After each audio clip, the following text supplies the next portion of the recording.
Hello and welcome to Marketing Speak. I'm your host, Stefan Spencer, and today it is my distinct pleasure to invite Brendan Kane on this podcast. And Brendan is an outside-of-the-box thinker, speaker, and author who empowers brands to scale by helping them stand out and beat competition in crowded and oversaturated markets.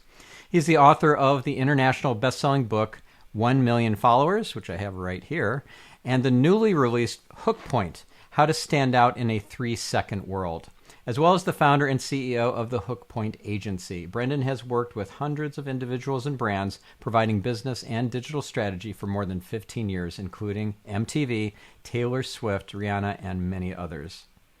Brendan, it's so great to have you on the show. Yeah, it's a pleasure to connect with you and everybody that's listening to this.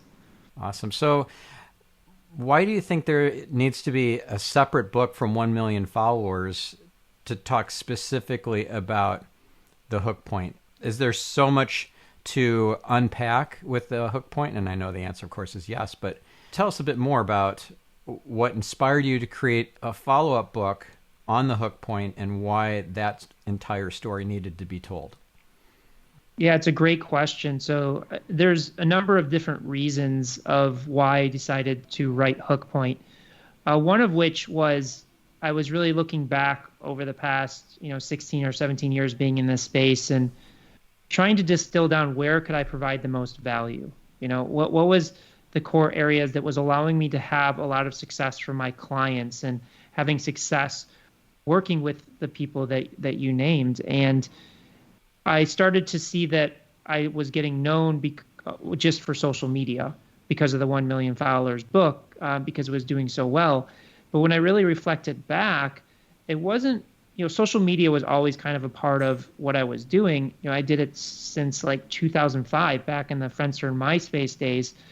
So I go that far back, but I was doing so much more for the companies and the brands and the clients I was serving. It wasn't just social media strategy. It was really, how do we help them win at any business objective they have? And also for me, having to enter a very competitive world of the entertainment industry, and then secondarily building technology companies at a very early age, I had to find unique ways to really stand out and rise above the noise. And then when I really analyzed of what the world looked like pre-social media to today, is the world has drastically changed. But oftentimes what I'm seeing is with a lot of my clients is their marketing tactics aren't evolving with it. So if we think pre-social media, going back 20 years ago to 2001, maybe there's 1 million content creators on the planet because content distribution was heavily regulated. Like you had to go through a television station, a radio station, a magazine, a newspaper. So the dissemination of content was really limited. Not everybody could get their message to the masses. But we fast forward to today, 20 years later, there's 3.96 billion content creators on the planet. That's how many people are on social media. Now, not everyone is creating content every day, but through those people, there's over 100 billion messages sent out in the world every day. So what that means is for people that are trying to stand out, they're trying to make waves, whether you're a solopreneur, whether you're working for a multi-billion-dollar corporation, you're a startup, it's challenging because you're no longer just fighting against your direct competition. You're fighting against the local TikTok influencer down the street, the mother that's creating content for their family circles, the Kim Kardashians, the LeBron Jameses of the world. So it becomes even more important to find unique ways to stand out and grab attention, because without grabbing attention, you get lost in the noise. But we don't just focus on just grabbing attention, then we focus on, well, how do you hold attention? Because grabbing attention with no substance doesn't mean anything. But then relying on kind of the business experience I have, then we figure out how to monetize that attention. Because if we don't monetize the attention, then what really point does it have? So that's really what the next step in the evolution of why I wanted to write and release Hook Point, because just generating followers on its own isn't going to do much because of the amount of competition in the marketplace. As you'll see this all the time, accounts have large followings, but they're not getting reach. They're not getting engagement because the algorithms have to prioritize other content to keep people on these platforms longer. Yeah, and the platforms don't necessarily want to send the visitor, the user off onto a competing platform. So you'll post someone will post a YouTube video link on Twitter and wonder why it's not getting the reach, or post a competing, any website actually as a competitor to the social platform. So any link-based tweet or micro post is a competitor of sorts to that social platform and takes them out of that garden. So we have to think about how to work around those constraints that the algorithm provides. Yeah, I mean, definitely there's highly competitive nature between these platforms, and even there's rumors now that Instagram is suppressing reach on videos that have the TikTok logo burned in.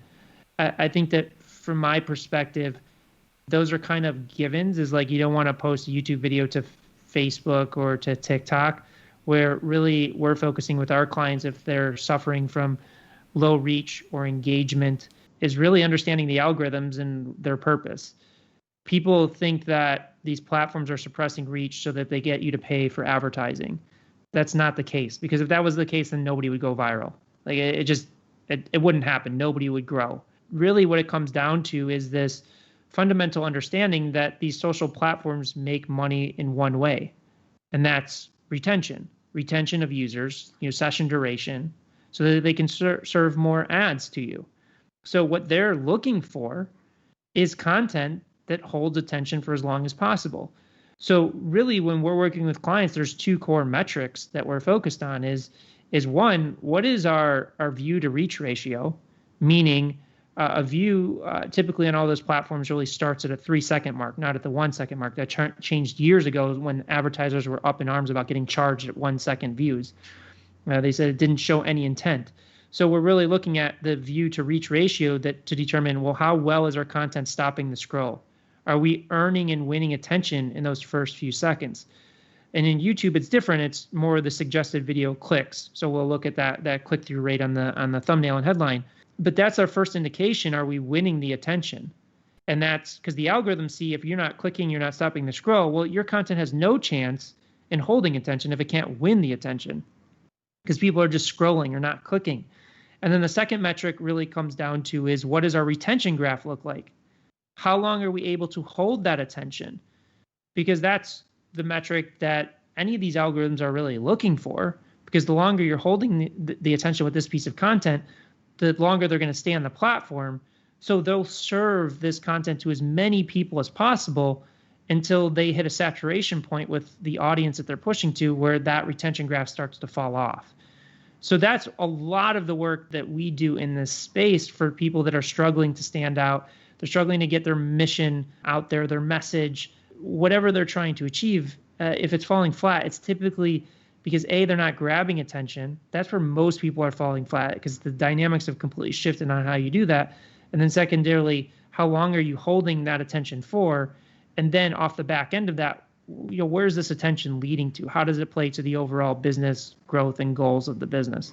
And these two metrics, the view to reach ratio and the retention graph, are those easily extracted out of whatever the social platforms analytics is, whether it's YouTube analytics, Twitter analytics, Pinterest analytics, et cetera? Or is that something that you need a special Google Data Studio dashboard template and so forth? Yeah, it's a great question. You don't need any additional technology for it, but each analytics is a bit different. So Facebook is the easiest to pull that. Instagram's getting a little bit easier. With YouTube, again, we're looking at not that view to reach ratio, we're looking at that CTR. Like, most people are focused on SEO for driving views, which SEO does work, don't get me wrong, but the real viral wins come from suggested videos. And that's really playing off that click-through rate on the thumbnail and headline. So instead of the view to reach ratio, we're first looking at that click-through percentage, and then correlatively after that, we're looking at, well, what does the retention graph look like? What is that showing us? So each platform is a little bit different, but you do not need to go out and buy a fancy analytics platform. You just use the raw analytics that each of these platforms gives us to understand, are you stopping the scroll? Are you earning the click? Are you just grabbing the attention at a high level? And then what type of retention metrics can you get to show you how long you're holding that attention for? So do you have multiple hook points in, let's say, a 5 minute long video, or is it just that first hook point that happens in the first 3 seconds, gets them really drawn in, and then you have to hold their attention by just continually providing great content, but no further hook points are needed? Yeah, so there's dynamics to storytelling. So the first and most important hook point is the thing that leads you into the piece of content. Now, through the storytelling, depending on the length of the video, there has to be a flow, there has to be dynamics to how you're delivering that message. So one of the tools that the most successful YouTubers in the world use is called Jenga effect. So we've all played the game Jenga, where you have the blocks on the table, and with each block that you pull out, it increases the chances of the pile of blocks falling over. So in playing Jenga, you know what the end outcome is. It's going to fall. Somebody's going to pull the last block and it's going to collapse. Well, that means that with each block that's pulled, the tension is rising, the tension is building. So that's where the greatest YouTubers in the world, they'll start with a powerful hook and they keep building the attention to the outcome that you know. So to give you an example, there's a YouTuber, Graham Stephan, a young kid that talks about finance. He's made finance sexy. And like one of his most viral videos is how he got a Tesla for $76. So right there, it's a great hook. And comparing it to Jenga, you know what the video is about. Now, if you watch that video, he doesn't reveal the math of how he actually did it until about 9 minutes in. And it's not like he's filling it with fluff to get to that point and build that retention. He's telling a story throughout that. You know, he's building tension. There's ups and downs and things like that. Mr. Beast, probably one of the most prolific YouTubers in the world today, he does the same thing. He has, you know, the person to make this shot wins $300,000. So again, strong hook, you know what the outcome is, but it's not like in the first 3 seconds the person makes a shot and the video is done. He wouldn't have success. You see the same thing in movies. We've all seen movies. Is we typically know what the outcome is, like Mission Impossible, Tom Cruise is going to beat the bad guy, but there's ebbs and flows to what's going on. You know, he gets captured, he gets released, he gets captured again, he's running after the bad guy. There's tension, release, tension, release. So that's how we kind of typically look at it. And, you know, sometimes those could be hooks, sometimes those can just be storytelling techniques as well. So what would be an example in your own marketing of tension, release, tension, release? Yeah, so we do this a lot in our books. You know, we set up different problems and then give a solution, and then we set up a new problem and go to the solution. Or in our business, you know, when we're working with clients, you know, we spend a great deal of time of understanding what their challenges are, what their goals are, what their competition is doing. And we really clearly define all of the various problems. Now, most clients will come to us with a single problem. They're like, oh, I want more followers or I want more revenue. But they don't understand that within those, there's several problems that have to be solved in order for the client to ultimately be successful. So in your books, are you maybe ending the chapters on cliffhangers sort of thing? I know it's harder to do when it's a nonfiction book. Dan Brown is amazing at this with his fiction books. I don't know if you've ever read the Da Vinci Code or Angels and Demons. You just can't put it down because every single chapter is addicting. At the end, you just are left on this cliffhanger and you have to keep binging.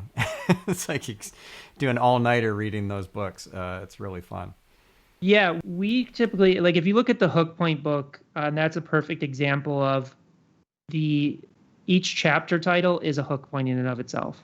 So that's where we kind of build that interest of moving on and moving on. We spend a great deal of time, you know, designing those chapter titles to grab that attention to continue on with the book. Because, you know, as you know, in writing a successful book, a lot of people will buy books, myself included, and will either just read a portion of it or they won't read it at all. So it's like, yes, your job as a writer is to create that hook point to get them to buy the book, but it's also to make sure that you're setting up a compelling story that they actually dive in and read the book. And then also when they're in the midst of reading that book, finding ways to make sure that you're maintaining that attention to keep going from section to section or chapter to chapter. Yeah. Yeah, I'm thinking of my 1,000-page book, The Art of SEO. I don't know that many people who read the book cover to cover. It is a bit daunting and overwhelming, really. It's like, it's more of a reference book, I guess, although it really should be read cover to cover. But here's the problem is, what half of SEO do I leave out, or my co-authors leave out, in order to get it under 500 pages so that it sells more copies and gets consumed more? There's a lot to unpack. And so Absolutely. you got to somehow keep the reader's interest throughout. And yeah, it's not easy. No, it's not. And that's where, like, understanding, I worked with the professor at Stanford, BJ Fogg, that created the Persuasive Technology Lab, and he talks a lot about motivation and ability as being a trade-off. Is understanding what the actual motivation of the end consumer that you're selling something to or putting content in front of, and then you design the ability around that. So the more motivated somebody is for studying SEO or social media or hook points or marketing in general, the more likely they are to read an entire book. But if you don't set up that motivation properly and articulate, well, what is the outcome for this person if they read that book? What is the problem that this book is solving? If it's not a deep enough problem, if it's not contextualized in the right way, then ultimately it leads to either them not buying the book or them buying the book and not reading it or not reading the whole thing. So that's another layer of kind of psychology that we apply to marketing is really understanding where we're meeting the consumer, what their state of mind currently is at, and how effectively can we change that state of mind to get them to perform a specific action. This is why you've seen a lot in the info product space or just in lead gen, why people started doing free ebooks or free email generators, because the motivation isn't strong enough yet to warrant getting somebody to pull out a credit card. Versus if the motivation is set up properly, then what can happen is you can make somebody do something difficult, like pay with a credit card or pay a premium. Like, one of the perfect analogies of an industry that's completely built on this is the health club industry. What do they do? Where do they make most of their money? New Year's resolutions, because there's a high state of motivation that they know happens with people saying, I'm going to get in shape this year. I'm going to get healthy. So that's where they make most of their signups, because it's a difficult thing to get somebody to drive to a gym, sign up for a membership, and they typically lock you into a commitment. And because they know most of these people are going to show up at the gym the first day, overwork themselves, be super sore the next day, or hurt themselves and just not want to come back. Yeah, that brings up a good point about gym memberships, and that I learned this actually from Travis Ketchum, the founder of Contest Domination. And here's a great example involving gyms in terms of setting up a contest that has the potential to go viral. And that is if the prize is related to the motivation and to the main offer. So in that case, you wouldn't want to give away, let's say, a gift card to Barnes & Noble or Amazon or something, because that's for anybody and everybody. But if you give away a gym membership as the grand prize, that's only people who are interested in getting into shape. And then you give to everybody who didn't win, which would be almost everyone, 1, 2, or 3 winners, and then everybody else is sorry you didn't win. You change the model to something where it's like you're going to get, everybody's a winner, but you're going to get something that gets you on that journey, like give them some results in advance, like Frank Kern with his idea of teach the F chord to the person who wants to learn the guitar. Teach them that for free, get them hooked, and then they want to buy the entire course. So get them into the contest wanting the thing that is aligned with what you have to offer, not just like money or just some bribery, and then make everybody a winner. So I really like that approach. Yeah, there's definitely different ways to look at it, and one of the interesting analogies that popped into my head was the lottery system. Yeah. People, when you think about it, it seems baffling. Is like, we all know we're not going to win the lottery, but why do so many people still buy lottery tickets? Well, it's because the prize is so big, and this is where the lottery is so smart with marketing, is that you just keep seeing the prize raise, raise, raise, raise, and the mindset, both consciously and subconsciously, is like, listen, I'm probably not going to win the next $1 billion lottery, but it's only $5. It's only $10. So it's like the motivation and ability there are interesting. There's enough motivation to say, well, I'm not likely going to win, but if I do win, I'm going to win $1 billion. So the ability of throwing down $5 or $10 or whatever it is kind of justifies that action to take place. Yeah. Where do you see that behavior in a more kind of virtuous setting, right? So I consider playing the lottery gambling. is Omaze. Okay. Omaze has done an amazing job with the lottery model of tying a big prize to a charitable cause. So, they work with celebrities a lot, where it's, hey, have lunch with Matt Damon and Ben Affleck for a water charity. And the more entries that you buy, the increased likelihood that you're going to have that happen. Same lottery principles, but it's being tied to a charitable cause and donation. Do you know Scott at Charity Water?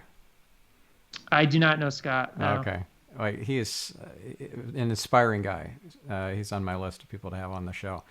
He has really cracked the code for how to take a charity that's doing something pretty mundane or boring, of installing wells in villages, and making it sexy and even viral. It's really, really impressive. The reason is because he tells compelling stories. He does. Turns it into story. It's not about, in all of the marketing that they do, it's not about the cause. It's not about the water. It's about the people.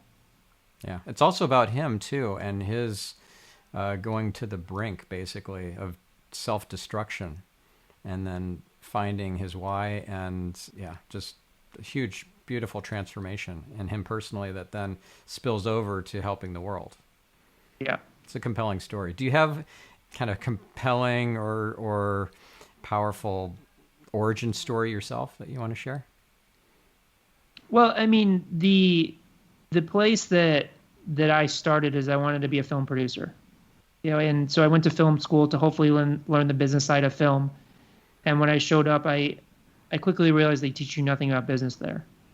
So I figured, well, I've got to figure out what it is to create a business, manage a business, run a business, the fundamentals of it. So I started a few internet companies, going to school and going to college to really learn and experiment.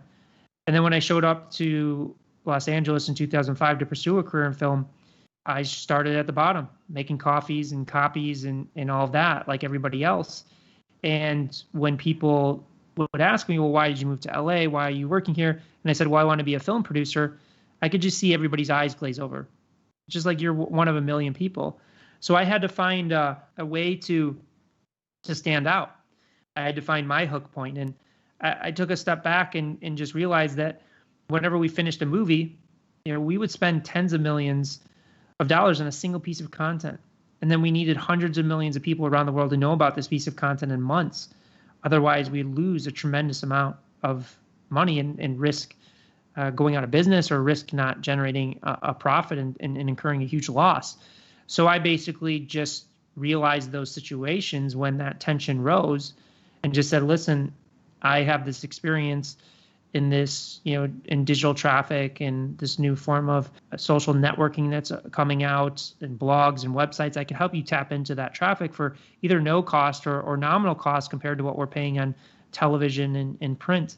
And that's what really allowed me to go from making coffee and copies to starting a digital division for the first studio I worked for. And then from there, I just kind of quickly realized that the movie industry is just another corporation. People think it's so sexy and creative and fun, but it's a corporate environment. And, I'm an entrepreneur at heart, and I don't know that I really realized it at the time. So I left and started building technology platforms and licensing them back to big media companies.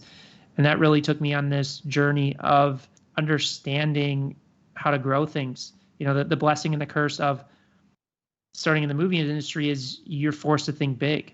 Like, you cannot go in with an idea that talks about reaching 10,000, 100,000, or even a million people, you get fired. So the blessing of starting in that environment is it forces you to think big, but that provides, challenges, to always be in a space where people are coming to you to achieve massive goals.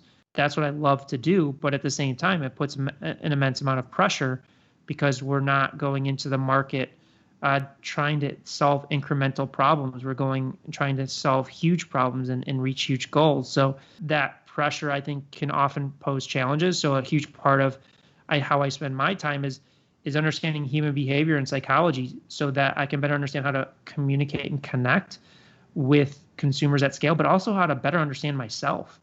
What does it mean to be a human being on this planet? What does it mean to suffer from depression or self-doubt or panic attacks and things like that? Did you have that issue? Oh, yeah. Yeah. I mean, there was a period of my time when I was running a startup where I had a panic attack every 15 minutes for 2 days straight. Wow. So there's a lot of, suffered from depression and all of those things in my journey. Was there a gift that you see in that now? Well, 100%. There's, I think, a gift in everything that we experience in life. It's just a matter of whether we see it that way, because we all, as individuals, have challenges. Nobody is perfect. Nobody is happy all the time. Like, somebody was telling me a story about like the Zen Buddhist monks that meditate for 8 hours a day. And the reason that they meditate for 8 hours a day is because they have to deal with the craziness of the world. So for me, it's understanding that it's a learning experience, and I'm meant to go through that to learn and take something from it on the other side. Am I saying by all means that it's easy and I enjoy it? No, I don't enjoy it a lot. Like, I've spent the last year really diving into freediving and understanding freediving to rewire the brain, and breath holds and breath works. And there was this period of 6 months where I put myself in a state of panic every day to understand what it means. And I still sometimes, when I'm training with breath holds or training in a pool and things like that, that it'll pop up. And is it fun? No, it's the worst feeling in the world. If you've ever had a panic attack, you know it. But I think there's just a tremendous amount of learning about yourself, learning about how you perceive situations that can come from it instead of running from it. Right. And when you have a panic attack, a lot of times you don't recognize that it's a panic attack, right? For me, I'm pretty good with it. For me, it's such an intense feeling that I know that it's a panic attack. Like, you feel like you're dying, basically. So at least for me, and like I can only talk about from my experience, there's a very clear delineation between anxiety or even intense anxiety and a panic attack. Yeah. Well, I guess what I'm saying is that when I had a panic attack and I went to the doctor fearful that I really was on my way out, and he's like, no, there's nothing wrong with you. You're having a panic attack. I'm like, I had no idea. You're correct.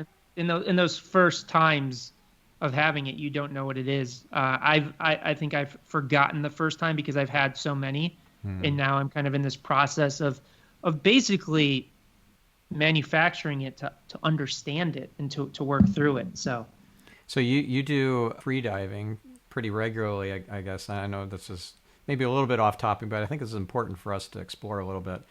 Is this idea of using breath holds as a way to process your negative traumas or feelings or experiences, and to then get out the other side. And so if you can do, let's say, a Wim Hof breathing exercise every day, and then do freediving once a week or every couple of weeks, like, give me a sense for how often you're doing this. I did, for example, a Wim Hof breathing exercise with some of my brothers at Metal, which is how I met you. They do it every day, and I try to join every day, but miss about half the time. But a few hours ago I was doing it, and it's amazing. It really helps boost the immune system, and it gives you this sense of grounding and calm. And I'm sure there's tons of other benefits, but yeah, could you kind of walk us through a little bit of your process and your kind of daily routine in regards to addressing your physical, mental, and emotional health this way? Yeah, absolutely. So I've done the Wim Hof breathing. This is a bit different in that really what you're doing is you're putting yourself into breath holds. You're not breathing, whereas Wim Hof is, you're just focusing on the breath. So I do at least one, sometimes twice, a series of breath holds at about 16 minutes every day, and then I have a regimen that I work out in the pool of freediving exercise 3 days a week. That's between an hour and 15, an hour and a half. They typically say you don't want to go more than 3 times in that because there's diminishing returns of that. But really what you have to learn when you're holding your breath, especially in freediving, is you have to relax yourself. You cannot freak out in the water because that panic will lead to a loss of control. Like, so the individual that I've been learning it from is a professional freediver, and he's based out of Mexico, and he'll take me in cave dives. And like when you're diving in a cave or diving out down deep, like you have to relax yourself, because if you panic in that situation, there's dire consequences. Like you can die, you can drown. So there's an interesting mind game that happens that your mind initially wants to freak out when it's holding its breath. It's like, you need to breathe.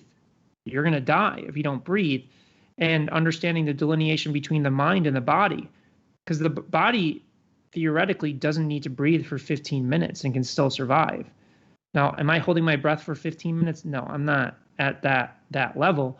But you have to learn where this panic, this anxiety comes from, and really calm yourself to be able to go into those situations successfully. Interesting. So when I do the Wim Hof breathing, I hold my breath for 60 seconds, and then for 90, and then for 120, and then for 150 seconds. I don't think I've tried for longer than the 2.5 minutes, which for me was amazing to be able to hold my breath without freaking out or feeling like I'm out of air or anything for 2.5 minutes. It was that felt really like a big accomplishment for me, and now I do it most days, and I'm sure it's good for me, but it sounds like what you're doing is a whole other level. And so the difference in the Wim Hof versus the breath on land is we use a progression of bandhas. So what that means is basically you push your stomach in during the breath hold. So one is pushing your stomach in, and then you hold that, and then you breathe out, and then you don't breathe in, and then you push your stomach up. And what that does in that is it really intensifies the breath hold to the period where it really forces this anxiety or whatever to rise. And then again in the water, it's just like a whole different ball game than being on land, because you can't just come up for that air. You have to kind of go through it. So yeah, I mean, it's just so fascinating. There's so many different facets and forms of breath work, and I think it's just finding the one that's the right fit for you, because I think everybody's different in terms of what they're working on or what they're looking to achieve. Yeah. This is fascinating. I appreciate taking this little detour. One last quick question on this topic. Have you read the book Breath by James Nestor? I haven't read the book, but I've definitely listened to the interviews with James Nestor and understand the core philosophies and principles that are expressed in it. Yeah, great guy too. He's just a solid human being. All right, so let's get back to the whole storytelling angle. What would be an example of a great story from somebody that's a client who you wouldn't have expected this kind of story to come from? Somebody who might think is really boring, maybe an accountant or I don't know, somebody that doesn't strike you as being a great storyteller. Yeah, I think it's less about people being ineffective storytellers and more about pulling the story out of them. So, for example, there was a dentist that we were working with, and we were working with her to identify her hook points, and and just talking to her, she was just sharing a lot of data, and it's kind of similar to James Nestor and some of the data around on breathing, in that at early childhood, if you don't address cavities or you don't take good care of the mouth, it can lead to chronic illness and disease later in life. And most of the chronic diseases that are impacting adults are stemming from the fact that they're not taking care of their mouth, their cavity, their teeth at an early age. So in terms of reconstructing it, she was going out on trying to talk about cavities where her current clientele was really parents. And when a parent hears about cavities, you kind of glaze over. It's like, oh, cavity, you just get it filled.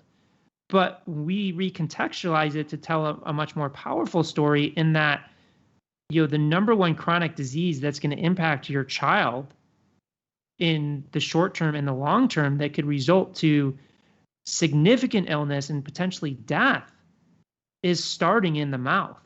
And once you tell a parent that, they're going to open up their eyes and listen more closely to what you have to say. But if you start with, I'm a specialist, I'm the leading specialist in cavities, we've all heard of cavities and we don't even give it a second thought because it's so oversaturated and we just think it's a simple solution. So it's a great question because anything could be made interesting. Any topic. Like, there is a YouTube account called Clear Tax Value, where it's just a guy behind a desk. I think they're over 1 million subscribers, getting hundreds of thousands of views, and he's talking about taxes. Because what he did so brilliantly is during COVID, he started anchoring his content around stimulus checks and what's happening with the government and things like that. There's a doctor called Dr. Mike, who is now one of the probably most popular doctors in the world. I think he's over like 7 million subscribers on YouTube. And what he did is he anchored his expertise around pop culture. So like his two most popular videos is Real Doctor Reacts to Grey's Anatomy, Real Doctor Reacts to The Good Doctor. So what we talk a lot about is, how do you make what you do accessible to the general audience? And it's kind of counterintuitive to what most people have said in marketing in the past, is you have to be super niche and target down to a specific message to a specific individual. And yes, there's some instances when you can leverage that for paid and still be successful. But our success comes from, well, how can we make this subject matter interesting to the general audience, to the widest audience possible, so that you can play to the algorithms and even play to the auctions of what they're looking for. Is like, when we put this in front of people, what are they doing? Are they scrolling past it? Are they ignoring it? Or are they engaging with it? Are they watching it for a long period of time? Are they clicking on it? Because whether you're doing paid or organic, the more that you master that, the better that your ultimate results are. And that's how, my team has, generated over 50 billion views across platforms and over 100 million followers and over $1 billion in revenue for our clients, is because we're approaching it from this generalist idea. There's another example, a guy named Ryan Serhant that a lot of people probably have heard of. He's one of the top real estate agents in the world. And he started on the $1 million listing show, but then he started to dive into social. And, he did an amazing job where he would start taking people on tours of $100 million mansions or a $7 million closet or a private island, not from the standpoint of like, let me show you and sell you this property, but let me show you into my world as an exclusive real estate agent to the world. And by doing that, he plays to what the general audience wants, generates millions and millions of views on these videos, because even the person that can't afford it, they want to see what a $7 million closet looks like. They want to see what a $100 million mansion looks like. But because he's playing to that, the algorithms are seeing that click through on the thumbnail and headline and the retention graph of holding that attention, that they keep pushing it to millions and millions of people. So out of 5 million people viewing a video, there may be one person in that has the money to afford it. And he has even said that he's had people buy 10, 20, $30 million properties just by seeing a YouTube video. So that's where, making something that you don't think is sexy into something that's sexy can really pay dividends in building a huge brand, beating out the competition. So when you were talking earlier about monetizing the attention as an important aspect of the equation, and I love that example that you just gave of the real estate agent. If we go back to the example of the doctor, real doctor reacts to the good doctor or to Grey's Anatomy, how would he or how does he monetize the attention there? Is it again just one person out of a million would be a good fit and would contact him and become a client or patient, or how does that work? Yeah, I'm not entrenched in his business, but this is what I would project that his business looks like. He earns a decent amount of money off of ad revenue, off of YouTube, speaking fees, probably books, and then he probably has a private practice as well. So I think it's, a diversification of the revenue for somebody like that. The clear tax value guy, again, it's ad revenue, but I think more for him, he's probably attracting a lot of clients that want to work with his consultancy. And then for him, he could even potentially create an app or an interface to work with clients at scale. So that's where it's like when we're working with clients, we take that into consideration and really craft the back end of that based upon where they want to be, what their resources are, and what their business is. Like once you have the attention and you hold it, there's so many opportunities on the way that you can monetize that. And it's different from case to case based upon where the person really wants to take their business.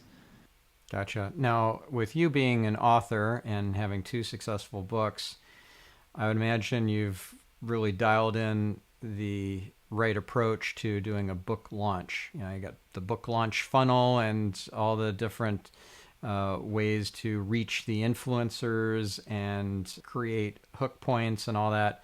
Could you kind of break down your launch approach and funnel for us in regards to your newest book, Hook Point? Yeah, it's interesting because I don't really do anything when it comes to launches. I'm more interested in how I can build this into a sustainable and long-term business. Like I see books as a business in order to be really successful, because the reality of the situation, there's 1.7 million books between self-published and published books put into the world every year. And talking with my literary agent who's represented over $5 billion worth of book sales, he says, like, listen, to have a shot of your book being successful, you got to get 25, 30,000 copies into the marketplace at a minimum for it to kind of take off and for word of mouth. Now, the interesting thing is the average self-published book is selling less than 500 copies. The average published book is selling less than 3,500. And the biggest publisher, I think it's Random House, their average book is selling 15,000 copies. So in each of those three buckets, you're well below that minimum requirement of 25 to 30,000 copies in the market. So what I really focus on is how do I build a marketing engine that's sustainable over the long term? So 1 million followers, been in the market, I think 3 years maybe. We've rewritten it 3 times. I sell more copies of that book today than when it first launched. I'm not against launch formulas. I know people that are successful with them. It's just not kind of the way that is interesting to me to go about it. I mean, maybe one day I'll dive deeper into the initial launch strategy. But essentially what we do is we create self-liquidating marketing engines that we can seed market books into the market for either at break even, or some months we're profitable, some months we're taking a little bit of a loss, and then we mine all those book buyers to identify people that we can help with our consulting practice. So about 80% of our books are direct to consumer, social media ads to book funnel. But we do advertise on Amazon. We advertise heavily on Amazon as well. It's just direct to consumer. We own that audience. We own that customer data. So it's more effective for us to remarket to them. And my goal is, how do I just push as many copies into the market as possible so that I can get that brand amplification, get the books into as many hands, and hopefully word of mouth takes over, so that self-liquidating model becomes just more and more profitable as we grow it. Interesting. So with a book that is self-published, the costs are a lot lower, and you can afford to almost give those books away, right? Just cover the cost of shipping and the printing. But when we're talking about a traditional publisher, like for me to acquire a bunch of copies of The Art of SEO, so a lot of printing costs there with 1,000 pages, or almost 1,000. But the publisher isn't going to give it to us at cost. The lowest I can buy the book is... Well, that's where I've negotiated that. Oh, okay. I've negotiated that with publishers, and publishers don't get it at first, but once you show them the numbers, like, listen, we spend upwards $90,000 to $100,000 a month promoting our books every month. My question to a publisher is, how many publishers spend that kind of money marketing books? Nobody does. Like, it's outside of the Russell Brunsons and those people. So it's like, why wouldn't you allow your author to buy it at cost? Or we've kind of moved away from the free shipping and handling and just going to ebook, because just obviously there's a fulfillment cost, even if you're getting the cost at book, but then the customer service, especially when COVID hit, the U.S. Post Office was just dealing with a lot of issues. So it was making it harder to get reliable from a customer service standpoint. But we've worked with clients to renegotiate their deals with publishers by just showing them the overall vision of why we're doing what we're doing. And my first publisher didn't get it in the beginning, and because my literary agent has such a great relationship, they allowed us to do it as a test case, and now we're one of their top 10 best-selling books. So now they kind of see that, and I understand, like, the publishers are operating from an old paradigm and model, but they want to make money.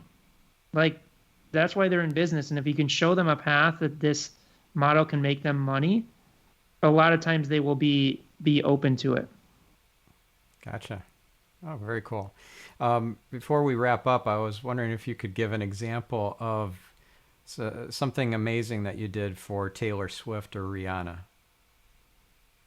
Yeah, I mean, first off, with Taylor Swift, people don't really realize she's the reason for her success. She built her fan base herself. It wasn't some big record label. She didn't have millions of dollars of marketing behind her. Is she really understood, and this is a huge mistake people make with social media, is she understood social media as a one-to-one platform, not a one-to-many platform. So you'll see people creating videos and say, hey, everybody, welcome to this next video or this. And when you think about social media, you're sitting on your couch, you're sitting on the toilet, you're in an elevator watching it yourself. Who is everybody? There is no everybody. You're not sitting around in a stadium watching social media. And Taylor understood that before anybody else.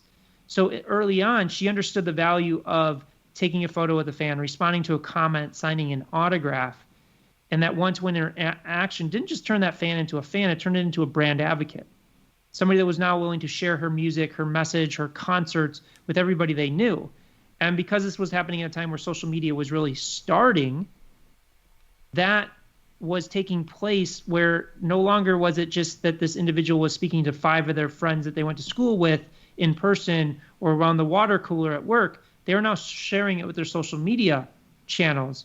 So each one of those interactions could reach 100, 1,000, potentially 10,000 people. And then when Taylor started growing bigger and bigger and bigger, it started to get harder to do those one-to-one interactions because she can't interact with millions of people around the world.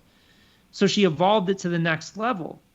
That's when she started showing up at baby showers, showing up on doorsteps with Christmas gifts, having a sleepover with 13 fans. And she would capture that content, record it, and release it.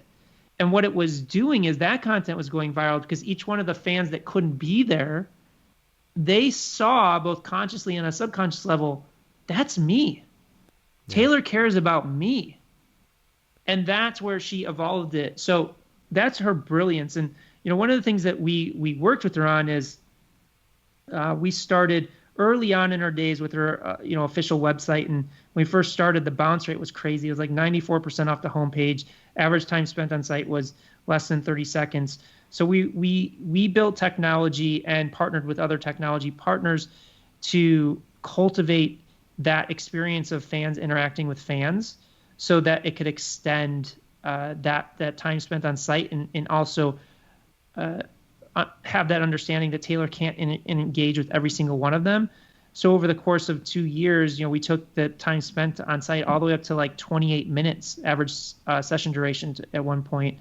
And then we also, in building that, we noticed that there was fans very early on. There was about 30 of them that took the time to read and write code to create their own Taylor Swift fan site so they could really demonstrate their love for Taylor. And we thought, well, that's awesome that these fans are doing it, but what about everybody else? What about all the other fans that would love to have their own official Taylor Swift fan site, express themselves in a unique way, but don't want to learn how to take the time to read and write code?